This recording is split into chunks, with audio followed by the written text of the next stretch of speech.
Hi there, Chris here with another fresh tip for you all. In this video, we are going to continue our look at painting the BladeGuard Veteran Primaris Marine in the Brazen Claws color scheme. And in this video, this is part 2 of doing the odds and ends. And so in this video, we are going to work on the back of the shield.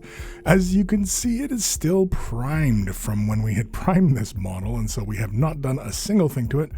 To get us started, we're going to use some Abaddon Black with some Lamian Medium. We're going to slap a little bit onto the palette. Just a drop will do. We could also just use water, as this is going to just be simply a base coat. But I used medium just because I do like the control aspect of paint when it is mixed with medium. And of course, it gives you nice, smooth, even coverage. And of course, as we work our way around the model, I'm trying to be very careful. We are basically applying this on the inside facet of the inside of the shield here. I also hit one part on the arm that I thought was kind of like an arm brace, but I think it's really just the more of his van brace on his wrist kind of thing. So it's not a huge deal because it's going to be his marine blue when it's all said and done. So I wasn't too concerned about it. Once that first layer is dry, we're going to come in and apply a second layer. Again, when we're applying our second layer. Now, it wasn't entirely necessary, actually, to apply the second layer because basically we are going to apply more layers on top of this. So really, just the black was just necessary just to begin even coverage on the surface. Next, we're going to jump over to some Incubi Darkness. We're going to mix this into the remainder of the Abaddon Black. We're going to add a drop of Lamian Medium, well, maybe 2 drops apparently. And with this, we are going to begin a glazing process. Now, as we work our way around the interior of the shield here, we're going to apply this thin glaze along the bottom portion of the black area on the shield. You can see I'm using a little bit of stippling as I work my way around, and I'm going to apply it, concentrating more color on towards the lower corner of the upper portion, and then of course in the upper left hand corner on the highest point of that back detail. Really, it's kind of, I was just basically picking directions. There's really no rhyme or reason. It's just more of a style choice. And again, initially I was thinking of doing kind of a sort of non-metallic metal type of thing going on, but I decided against that, and I just thought of just straight up normal kind of highlights, really more or less just an edge highlighting on areas. And you can see there, because that it was roughly a 50-50 mix of Incubi and black, it is not entirely that noticeable. So we're going to jump over to Incubi Darkness all on its lonesome now, but we're going to help it along with some Lamian Medium, 2 drops, I do believe. Again, we're going to turn this into a glaze. It's really a minimal amount of paint on my palette, so it's a little bit of medium is going to take it pretty far. And with this next application of the color, we are going to follow pretty much the perimeter of the details itself. The initial color that we had laid down was pretty far into areas, and with this, it's really following closer towards the most extreme outer edge of this detail.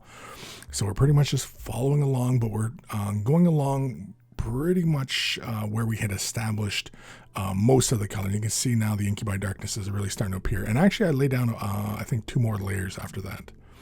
Stegodon Scale Green, we're going to mix that into the remainder of the Incubi Darkness, probably closer to a 1-to-1, not quite, but really I'm just looking for the in-between tone on that color. And here you can see it's going to go by a little bit quicker now that we're getting into some highlighting, and we are not, laying too much of the color down. And with this, we're just following that outer edge, and just really we want this to stay black. And with the Incubi Darkness and all these other tones, we're just bringing it up. Celestra Gray is next. We're going to take a little dollop of this and add that into the remainder of that little dollop of paint that we had as the Stegodon Scale Green and the Incubi Darkness. With this is going to be a very minimal little highlight here and there, concentrating just on the corners, and this is about as far as I want to take this. Again, this is predominantly going to be left as a black area, and so I really just want a very minimal amount of highlighting on there. I want this just to be mainly black. Nothing too fancy here. Next, we're going to jump over to some Flesh Terrors Red from Citadel Contrast. This is the same color we had used on the face and everywhere else on the model, and so we're going to continue using this color so that it obviously all matches. And with this, we are going to apply this mostly carefully, as we do want it to retain the quartered pattern that we have established. So really quickly, I just find where I found the parting line, and then just from that, you can see here I just touch on that surface just to indicate where the boundary is, and then fill in the rest of that area with the color. And actually I do apply 2 layers onto the surface, giving me a nice deep red. I'm not too worried if it gets a little bit messy here and there, because we can always clean that up, especially with Leviathan Blue next, which is a nice deep dark color. And when you're dealing with contrast, I find it works best when you work your way darker with the colors. So if you are, having multiple layers like this, or layering colors on top, start with your brightest color and work basically downwards in tone. So it's getting darker and darker as you get more and more coverage onto these areas. Here I'm applying it onto the arm, which is blue on the model. So this is going to get finished off in a blue. And of course, we're continuing on with the trim. And really the hard work at figuring out where the color is supposed to go has already been done for us, as we had already carefully laid out the red. So we just have to stay within the lines as we work our way around. And of course, I do apply 2 layers onto the shield itself, the trim of the shield, and on the arm, I think I just reestablished some darker tones here and there and clean up some points. Next, we're going to jump over to Cantor Blue. This is going to be highlighting for the trim of the shield and the highlights on the arm itself. With this, we're simply going to just edge highlight our way around. So with this color, I'm mostly going to apply this around the whole perimeter of the blue details, and on the hand is going to be a fairly broad highlight on like the fingers and the edges of trim and shoulder, or the elbow pad and things like that. It's just basically, it's just going to be a really kind of quick highlight. And in fact, it's a really great start, especially if you're using Leviathan Blue, especially how much we did apply. We did 2 layers. It gives us a nice solid coverage. Caldor Sky is next with a drop of medium just to thin it out into the remainder of the Cantor Blue, which is kind of giving us a bit of a 1-to-1 mix ratio. It's not quite, but again, it's when I'm mixing these things, it's really more to eye. I'm really looking for a value between the 2 colors that I'm mixing. That's why when I'm usually applying the color, I will mix it off to the side and then slowly grab more color in so that I can get to the desired value that I'm looking for. With this mixture, of course, we are applying more edge highlights. As we work around the perimeter of the shield, we are working less and less, of course, and I'm drawing those highlights down towards the bottom of the shield and up into the upper corner of the highest point on the shield. Caldor Sky, all on its lonesome now. No thinners needed, just the dampness of the brush just to thin it out, just to help with flow. And here you can see it's just really just the lower corners of the blue area there. On the hand, I just catch the fingertips, the knuckles, and of course the elbow pad, and in the upper left-hand corner of the shield on the upper portion there.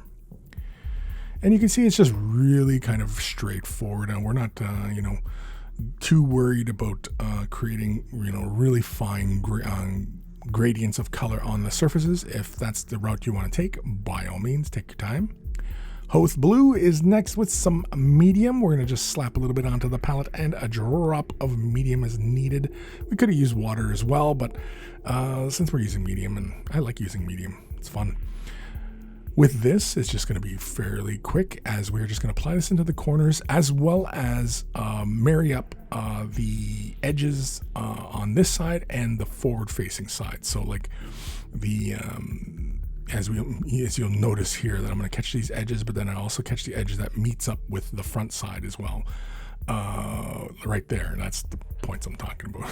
It's just so that, when this gets all fully assembled, it'll all make sense visually, of course.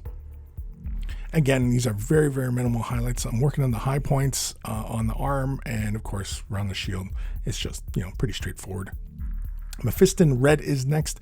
Just the dampness of the brush to thin the color out ever so slightly. And with this, again, we're going to do the same thing. We're going to just simply edge highlight the entire perimeter of the detail so that we have a consistent look and it matches up with the front. And because we are pretty much just using the colors straight out of the bottle, there really isn't any difficulty in color matching. Usually whenever we get into some really funky type of mixes and things of that, you know, you got to try and color match, especially if you it's been a while since you touched the areas, right? Like weeks, we're talking. Evil Sun Scarlet is next, and with this we are going to continue our highlighting process. And just like the blue sections, I'm on the lower portion of the shield, I'm highlighting downwards, and the upper portions I'm highlighting upwards. And there's no red on the fist, so that's pretty much safe. So really the red is pretty much just you know, going to go by fairly quickly here. Next, we're going to use some Wild Rider Red. And with this, we're going to slap it onto the palette, just the dampness of the brush to thin the color out ever so slightly. And here we're just going to go for the corners. And like we had done with the Hoth Blue, we are going to match up those angles that meet up with the front. I'm terrible with my geometry, but what is that? The perpendicular angle, the 90-degree angle that meets up with the face. I'm at a loss for words at the moment. After I finish recording this video, it'll probably come back to me. Here you can see it's just really quick, just, you know, quick little edge. We didn't bother doing that with the other colors because it really didn't feel necessary, as if the entire detail would get colored in that Wild Rider Red. Skaven Blight Dinge with a drop of Lamian Medium. This is going to be for the ring detail in the inside of the shield, and normally I would probably just use like a metallic or something like that, but because we were doing this non-metallic thing on this model, I figured we might as well maintain consistency and basically base coat this, and we're going to do just kind of a quick non-metallic metal look. And again, on this model, where we are doing non-metallic metals, it really is a shorthand, and it's, you know, of course, if you want to refine these gradients, you can take the time and, you know, do that as well. Dawn Stone is next. We're going to mix that into the remainder of our Skaven Blight Dinge. Just looking for that mid-tone. And with this, we are basically going to begin laying our highlights down. And so as we work our highlights, we are going to build them towards the bottom portions of details. And on the ring itself, we are laying brighter color at the bottom portion, but I also hit the top portion as well. So it's kind of has this darker area at the like 3 o'clock and the 9 o'clock position. So it'll be a little bit bright at the bottom, a little bright at the top. And again, it's just for, you know, it's an aesthetics choice. Dawnstone all on its lonesome is next, to drop a medium to help with flow. And of course, give it a thorough mix until it's nice and smooth, silky smooth. And with this, we're going to continue with our highlighting. And again, we are getting finer and finer with our highlights, being more and more delicate and deliberate as where we apply the colors. The really fun one is the little gear things that kind of come out from this ring. Each of those on the bottom portion are highlighted downwards, and on the upper portion, they were highlighted upwards. Again, it was just an aesthetics choice, and it's really just a shorthand method of doing non-metallic metal. It's not like, you know, absolutely, you know, true non-metallic metals. Administratum Gray is next, and with this, it's just to catch just the brightest edges. Again, we're highlighting the lower portions, but we're bringing these highlights a little bit further on some of these details, because again, when we get to the brighter kind of high points on metallic surfaces, the glint of light carries a little further along edges, and so that's why the highlighting gets a little further along on those areas. Caliban Green is next with 2 drops of medium. We're going to thin this way down. We're going to make a nice little glaze here. And here we're going to basically create some OSL. Yes, we're going to do some OSL on these little nobule things at the ends of the, I don't know, the shield, I guess, whatever the heck it is. But with this, basically, we're going to use the Caliban Green and create about 1 millimeter or 2 away from each of the little nodes. And we're going to allow the color to build up around and on the nodules. I keep calling them nodule. I don't even know what the heck they are. They're little nodes. I don't know what they are. But either way, we're allowing the color to build up. And because we have such a dark base, which is the black, of course, the green blends really, really nicely. And I did just 2 quick little layers. Warpstone Glow is next with a heavy helping of medium, 2 drops. And with this, we're going to turn this into a glaze and follow the same procedure, but we're going to try and keep the color closer to the no, I can't even remember what the heck this word is called. You know, these little nodes. That's it, the nodes. Anyway, because we have it thinned out and we do apply a fairly generous amount along the outer edges, it creates that softening and it gives you that impression of a continued glow and a gradient of color. And so this is a really fun and easy way to create this little OSL effect on this detail. Now, power swords and things like that also have this kind of a look on them. So this will work for those models as well. So after just quickly doing 2 little layers onto the nodes, we're going to jump into some moot green with a heavy helping of Lamia medium, 2 drops into a tiny little amount of moot green. Give it a thorough mixing, and I'm actually going to grab a little generous amount of water in my brush as well to thin the color way down. And with this, all I wanted to do is slightly gather just in the corner of the node and the main body of the shield. So it's just a little bit of color there. I'm also applying it right onto the node itself because, you know, why not? And it doesn't really hurt anything because, again, we're going to take this effect a little bit further. Really, all we're looking for is that little gather of color right where the node touches the, you know, the main body of the shield itself. Once it's dry, you can see there, we already have a fairly convincing OSL effect going on, but we are going to take it a little bit further. With that, we're going to take some ceramite, and we are basically going to base coat the entire node with this. Here I'm just quickly laying the color down, but I do actually come in carefully and cover more of the node so it actually is a lot brighter. We will jump to that in a moment here, just really quickly just base coating and demonstrating that obviously I'm hitting each of the nodes. Now with just the ceramite white on there, they actually really start to take on the impression of a glow, and you know, if you want to leave it there, you can, but we are going to go with Tesseract Glow. This is a really fantastic color. We've been using this elsewhere on the model, and as I apply this, I draw it up to where I want the color to get darker or more of the green to gather, and so that is closer to the base of the node, closer to where that little line runs into the node. And with that, basically that is it. So it just gives you that nice, bright, solid green. And once it's dry, there we are. That is the back of the shield. This model is pretty much done other than the base. Oh, we can do the icon as well and the tactical marking. I also considered doing some weathering, but there it is. That's the back of the shield. It's got some OSL. We got some non-metallic metal. We got some edge highlighting, all sorts of stuff going on in this one. Big thank you to my patrons. Without their support, these videos would not be possible. If you're considering Patreon support, click the link in the description below. And a huge thank you to everybody who does. Just a huge thank you. Take care of those brushes, and they will take care of you.